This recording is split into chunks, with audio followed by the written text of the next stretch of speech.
The new iPhone is kinda tough for me to get excited about. From a distance, it's the same gently rounded slab, its screen full of the same gently rounded apps. To see what makes Apple's newest phones stand out, you need to get closer. I'm Michael Fisher, and I spent about a half day with the iPhone 7 and 7 Plus. These are my notes from the honeymoon phase.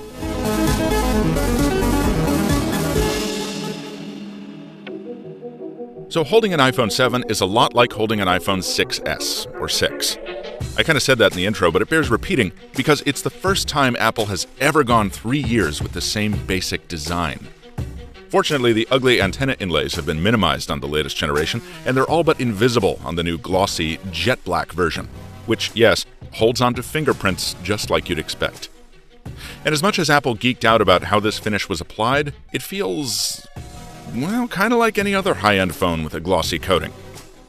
I much prefer the matte black option, which is more slippery but less prone to scratching, and I think better looking. Of course, you've got other color options too, though be advised that the antenna lines will be more prominent on those. As you probably know, there's no headphone jack on either version of the iPhone 7, which gives you a great excuse to buy some of those Bluetooth headphones I reviewed recently. Or, just deal with the inbox earbuds that now plug directly into the Lightning port. There's also an adapter included in the box if you need it. Ditching the headphone jack made room inside the casing for an expanded Taptic engine, that little linear motor assembly that makes iPhone vibrations different from other phones' vibrations. That sounds like a little thing, but it's critical to a central aspect of the iPhone 7, the new home button, which isn't a button at all. It's a touchpad that feels like it clicks when you press on it. But actually, that's the Taptic engine at work, producing the illusion of mechanical action.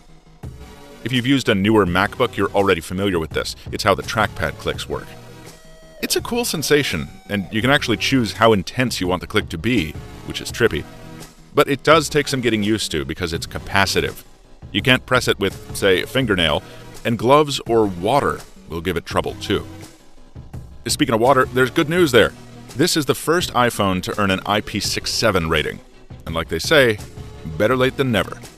Water and dust resistance is one of those things that should be standard on every smartphone, if you ask me, and it's nice to see Apple join the swelling ranks of manufacturers who include it. The other most visible improvement is in the cameras, and apart from size, it's also where the 7 and 7 Plus differ the most. The 7 sticks with the 12-megapixel resolution from last year, but adds a ton of improvements. The 7 Plus mirrors all of that and adds a second camera specifically for longer shots, so you don't need to rely so heavily on terrible digital zoom. Lots of manufacturers these days are doing a 2-camera setup on their smartphones, but this is a really smart implementation of that design. People are always zooming, so it makes sense to make zoom better, right? As for camera performance itself, well, I was in a rush to grab my samples, and I didn't always snap the sweetest shots, but what I see, I like. The iPhone 7 seems poised to improve on what was an already excellent camera in the 6 series. Are the newest iPhones the most exciting mobiles to hit the scene? Well, no.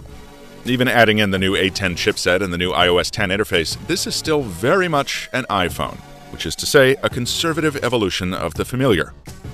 That said, what Apple's doing is paying off. Like always, the new iPhone is breaking pre-order records all over the place. If you're an iPhone user, or you're thinking of becoming one, there's plenty about the 7 series to make you sit up and take notice. Whether the new iPhone delivers enough to justify its perpetually high price point and newly handicapped port selection, well, I'll tell you that in the full review, coming soon. Stay tuned to Mr. Mobile for that and the Apple Watch Series 2 review. And hey, let me know if you want me to check out those funky new AirPods as well. Until next time, thanks for watching, and stay mobile, my friends.